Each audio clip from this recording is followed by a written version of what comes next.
Have you ever heard of the Ed and Eddy Theory? The theory suggests that all the kids in the neighborhood are dead and all their adventures are taking place in purgatory. Evidence that supports this theory is because the kids have blue or green tongues, which is evident in corpses. In earlier seasons, the children experience an endless summer, which suggests that time no longer exists. The reason they never leave the cul-de-sac is because they can't. They are stuck souls, forced to live out eternity in the neighborhood they died in. According to the theory, the children all come from different eras between the 1900s and 2000s. Rolf is the eldest of the bunch and died in 1903 after being stampeded by his family's farm animals. Johnny died in 1922 from tuberculosis. His wooden friend Plank was created as a result of his loneliness, and he took Plank into the afterlife since it was the last thing he saw before he died. Eddie moved from New York to the neighborhood during the Great Depression and would scam the neighborhood kids to earn money. Eventually, the children caught on to his tricks and chased him down. To escape, Eddie jumped into a lake and drowned. Even in purgatory, Eddie is still chasing the idea of wealth and money and continues his scams even after death. Ed and Sarah moved into the neighborhood next after their father died in World War II. When their heartbroken mother becomes distant and neglectful, they each find their own ways of coping.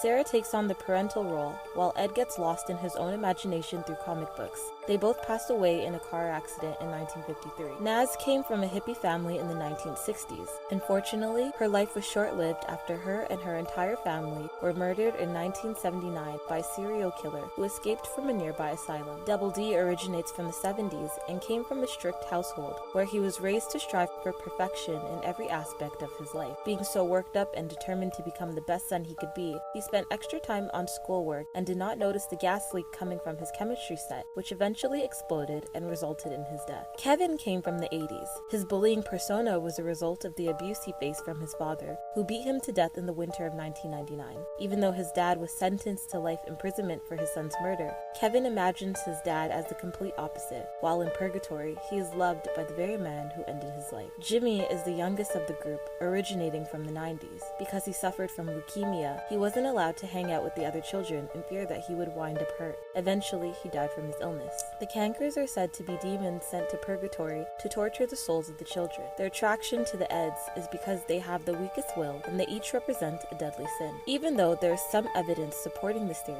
there's more going against it. For instance, the reason for the children's green tongues is due to the candy they eat, with particular reference to jawbreakers and their vast array of colors. The time period is made to be ambiguous, but by closely examining certain background elements, such as magazines and product boxes, viewers can easily identify the era as taking place sometime during the 90s.